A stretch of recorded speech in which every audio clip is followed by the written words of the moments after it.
नमस्कार दोस्तों, मैं हूं प्रदीप डबास और आज का सवाल पंजाब की धरती पर गूंज रहा है। क्या प्रवासी मजदूरों के बिना पंजाब की तरक्की का सपना टूट जाएगा? क्या पंजाब की आर्थिक रीढ़ बनने वाले यही मजदूर अब खुद पंजाब की सियासत और समाज के निशाने पर रहें? और सबसे बड़ा सवाल, क्या एक व्यक्ति के अपराध की सजा पूरे प्रवासी समुदाय को दी जानी चाहिए? पंजाब की तस्वीर समझिए। इस सूबे में इस समय 18 लाख से ज्यादा प्रवासी मजदूर काम कर रहे हैं। इनमें से अकेले लुधियाना की औद्योगिक इकाइयों में ही 8 लाख से ज्यादा मजदूर जुटे हैं। यानी पंजाब की फैक्ट्रियां, खेत, दुकानें और यहां तक कि घरों का कामकाज भी इन मजदूरों की मेहनत पर टिका है। लेकिन अब माहौल बदल रहा है। कई पंचायतें प्रवासियों को रोकने के फरमान जारी कर रही है।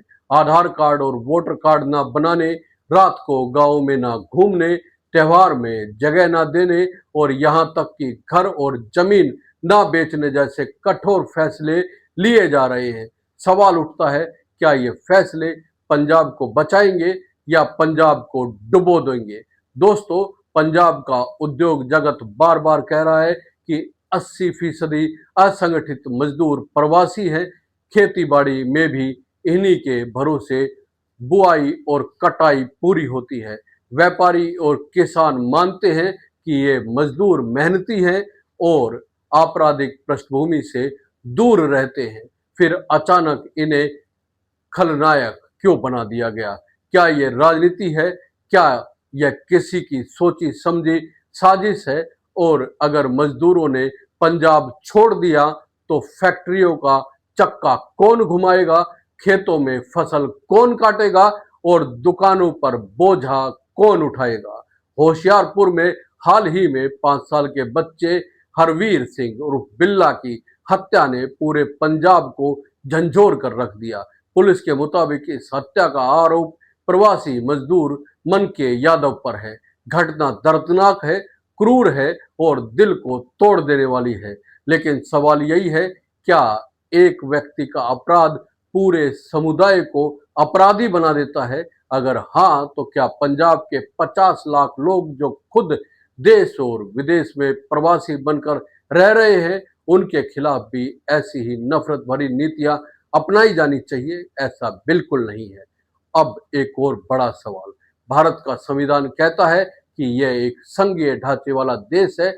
यहाँ कोई राज्य कोई फैसला नहीं ले सकता कि दूसरे राज्य के नागरिक यहाँ नहीं रहेंगे। तो फिर पंचायतों द्वारा प्रवासियों को बाहर निकालने का फरमान क्या संवैधानिक है? ये बड़ा सवाल है। क्या यह संविधान की अवहेलना नहीं है? और अगर हर राज्य यह नियम लागू करने लगे तो क्या पंजाब के प्रवासी भी दिल्ली, मुंबई, कनाडा और अमेरिका से वापस धकेल दिए जाएंगे? उद्योगपति और विशेषज्ञ साफ चेतावनी दे रहे हैं कि उनका कहना है कि अगर हालात ऐसे ही रहे तो पंजाब की पूरी अर्थव्यवस्था डगमगा जाएगी। पंजाब से जाने वाले माल की आपूर्ति पर रोक लग सकती है, निर्यात प्रभावित होगा और सबसे खतरनाक नतीजा, दूसरे राज्यों से पंजाब के रिश्ते बिगड़ सकते हैं। तो क्या पंजाब अपने हाथों से अपनी तरक्की की डोर काट रहा है? सोचिए, पंजाब की 4 लाख एकड़ जमीन हाल ही में बाढ़ से तबाह हो चुकी है। ऐसे संकट के बीच प्रवासी मजदूरों का बहिष्कार पंजाब को और गहरे संकट में धकेल देगा। संयुक्त किसान मोर्चा के नेता बलबीर सिंह राजेवाल भी कह चुके हैं कि प्रवासियों का बहिष्कार गलत है।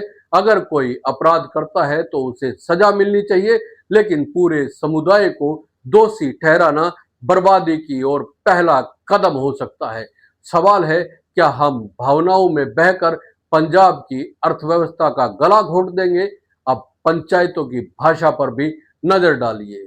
डरोली कला जैसे गांव की पंचायतों ने कहा कि प्रवासियों को के वोट काटे जाएंगे, उन्हें रात में गांव में घूमने की इजाजत नहीं होगी, त्योहारों में जगह नहीं दी जाएगी और आने वाले दिनों में 25-30 गांव की ओर से बैठकें होंगी। यानी एक व्यवस्थित अभियान।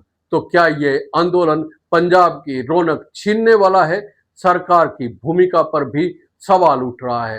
वर्ल्ड एमएसएमई फोरम और उद्योग संगठनों ने मुख्यमंत्री भगवंत मान से सख्त कदम उठाने की अपील की है। उनका कहना है कि अगर पंजाब ने तुरंत कार्रवाई नहीं की तो मजदूर पंजाब छोड़ देंगे और उद्योग भी यहां से भाग जाएंगे। सोचिए, जब फैक्ट्रियां बंद होंगी, किसान खेतों में मजदूरों की कमी से जूझ रहे होंगे और दुकानदार ग्राहकों के इंतजार में बैठे रहेंगे, तो पंजाब के नौजवानों का भविष्य कहां जाएगा। दोस्तों, आज का असली संकट यही है, क्या पंजाब प्रवासियों को गले लगाकर तरक्की की राह पर चलेगा या फिर उन्हें ठुकराकर अपनी अर्थव्यवस्था खुद अपने हाथों से बर्बाद करेगा।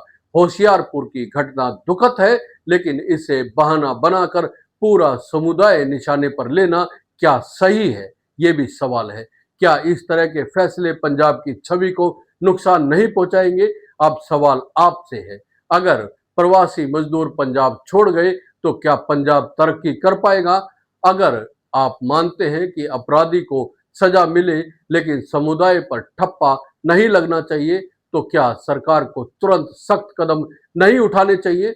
और क्या पंजाबियों को यह याद नहीं रखना चाहिए कि वे खुद भी देश विदेश में प्रवासी बनकर रह रहे हैं? दोस्तों, ये मामला सिर्फ पंजाब का नहीं, पूरे भारत का है। अगर आज पंजाब में प्रवासी मजदूरों को बाहर निकाला गया तो कल कोई भी राज्य पंजाबियों को बाहर करेगा। सवाल है, क्या हम ऐसे भारत को चाहते हैं जहां काम और मेहनत करने वालों को उनकी पहचान के आधार पर रोक दिया जाए? आपका क्या मानना है दोस्तों, कमेंट करके जरूर बताइए। और ये वीडियो अगर आपको पसंद आया है तो इसे लाइक कीजिए, शेयर कीजिए और चैनल को सब्सक्राइब करना ना भूलें। जय हिंद, नमस्कार।